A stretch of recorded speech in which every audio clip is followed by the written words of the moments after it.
Assalamualaikum warahmatullahi wabarakatuh.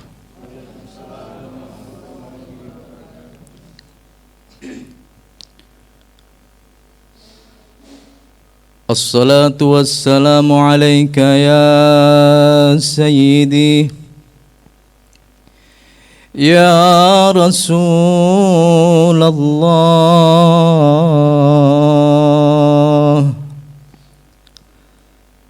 Ahsanallahu lakal azaa bisibtikal Husain fi Karbala. Assalatu wassalamu alayka ya sayyidi wa maulai ya amiral mu'minin. Ahsanallahu lakal azaa biibnikal Husain fi Karbala. Assalatu wassalamu alayki ya sayyidati wa maulati ya Fatimah ya binta Rasulillah. Ahsanallahu lakil azaa biibnikil Husain fi Karbala. Assalatu wassalamu alayka ya maulai ya Aba Muhammad. Ahsanallahu lakal azaa bi akhikal Husain fi Karbala. Assalamu alaikum ya a'immatal huda wa sufunun najah. Ahsanallahu lakumul azaa bijaddikumul Husain fi Karbala.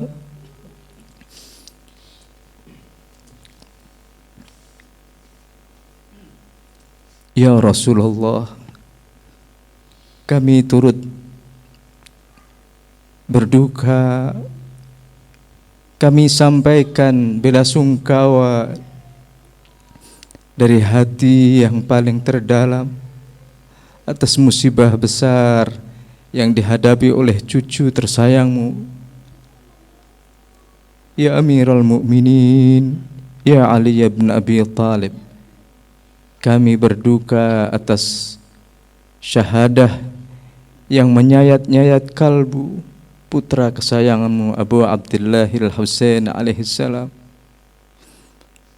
ya Fatimah, ya binta Rasulillah. Kami yang duduk di sini semua turut berduka atas syahidnya belahan jiwamu, putra kesayanganmu Abu Abdillahil Husain alaihissalam. Semoga kami yang duduk di sini bersimpuh bersama-sama turut berduka atas syahadah Abu Abdillahil Husain alaihissalam.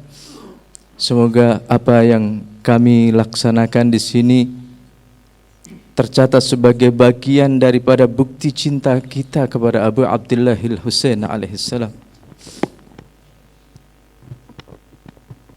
Semoga kehadiran Bapak Ibu semuanya di sini kelak akan menjadi bukti kebersamaan kita, pembelaan kita kepada Abu Abdillahil Husain.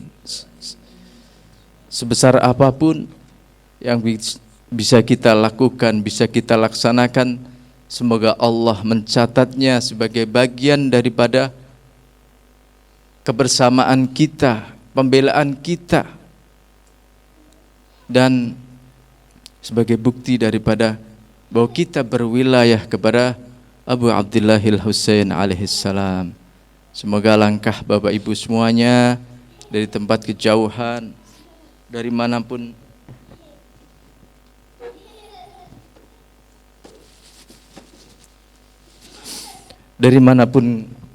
kita datang, semoga langkah kita langkah yang betul-betul ikhlas, mengharap ridha Allah, mengharap ridha Rasulullah, ridha Amirul Mukminin, ridha Sayyidah Fatimah, dan keridhaan semua para imam, dan kita tercatat sebagai orang-orang yang setia membela perjuangan suci Abu Abdillahil Husain alaihissalam. Dan semoga Allah menanamkan rasa cinta dan kerinduan kita yang abadi sampai akhir hayat kita, dan kita termasuk orang-orang yang beruntung tercatat sebagai orang-orang yang kelak akan bersama para pecinta Imam Husain alaihissalam. Kita meraih syafaat Imam Husain, kita dan keluarga kita semuanya insyaallah. Ikhwani wa akhwati yang dirahmati oleh Allah Subhanahu wa taala.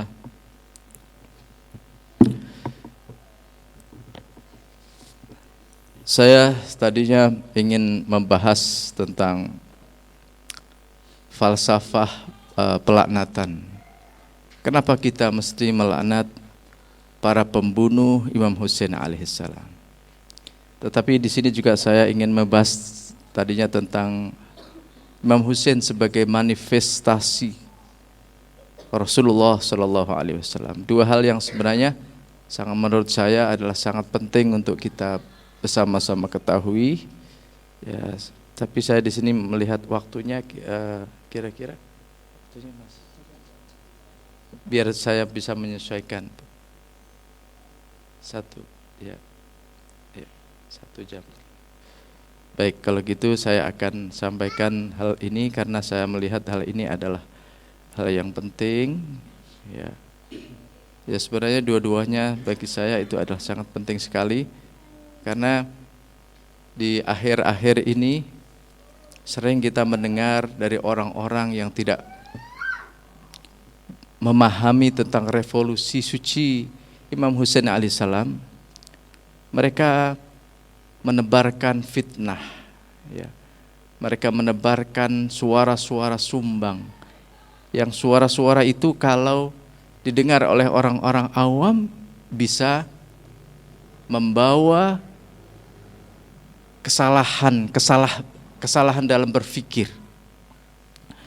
Mereka menganggap peristiwa Imam Husain ya dengan kalimat-kalimat seakan-akan itu adalah kalimat bijaksana. Mereka melihat peristiwa Imam Husain, menurut pandangan mereka itu adalah peristiwa yang sudah berlalu. Jadi untuk apa kita ungkit-ungkit kembali menurut mereka? Bahkan Islam mengajarkan untuk berdamai, menutupi kesalahan orang lain, melarang membicarakan keburukan orang lain, dan memaafkan kesalahan orang lain. Imam Husain sendiri adalah sosok yang pemaaf. Tentu beliau juga pasti akan memaafkan orang-orang yang bersalah kepada Imam Husain. Jadi untuk apa kita mengorek-ngorek kesalahan yang sudah berlalu? Apalagi melaknat orang-orang. Ya, justru itu akan membuat perpecahan bagi umat manusia.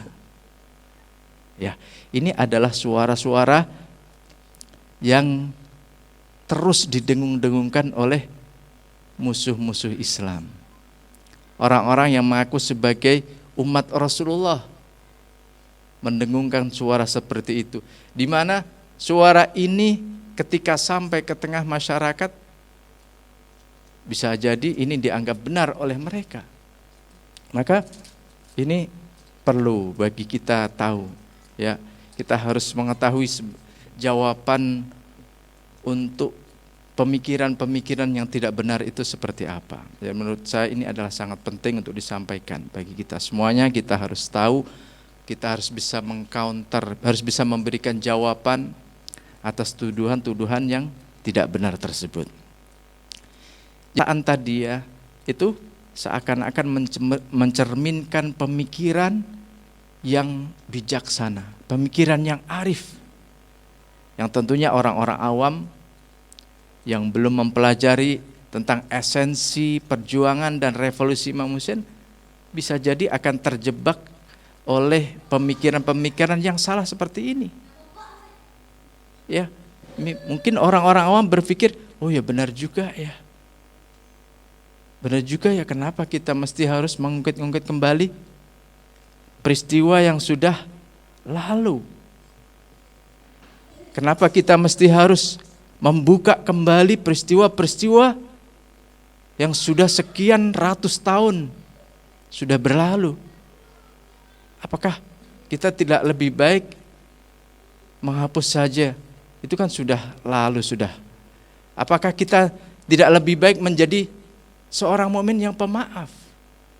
Bukankah Imam Husain sendiri adalah juga sosok yang sangat lemah lembut, sangat pemaaf dan sangat bijaksana?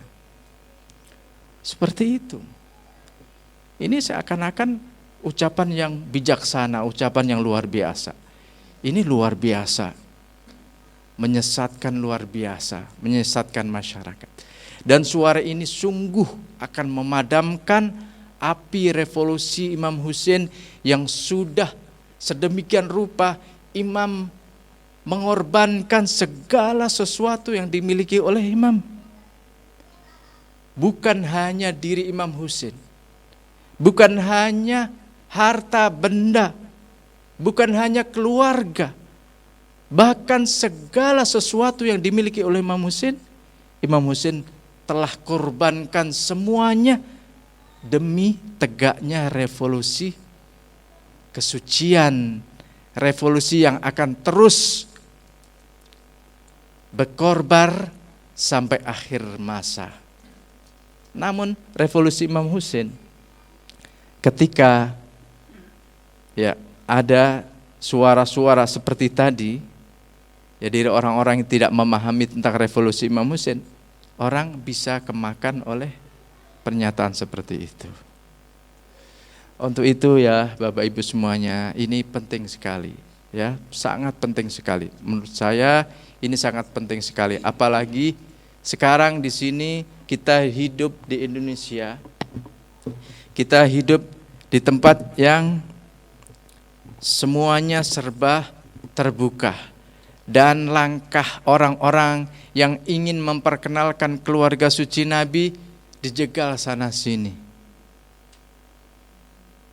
Alhamdulillah kita termasuk orang-orang yang terpilih oleh Allah Subhanahu wa taala.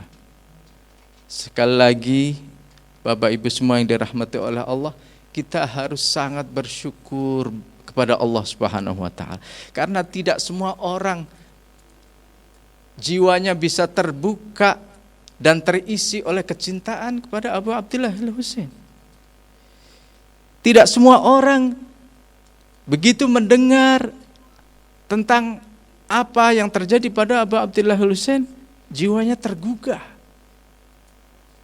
Tidak semuanya hati bisa merasakan kerinduan Abu Abdillah al-Husain.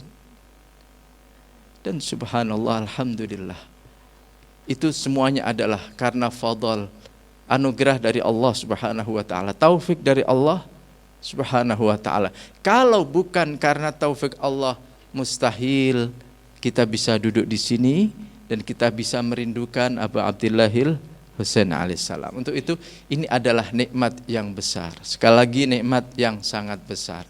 Dan nikmat itu, semua nikmat dari Allah itu harus disyukuri.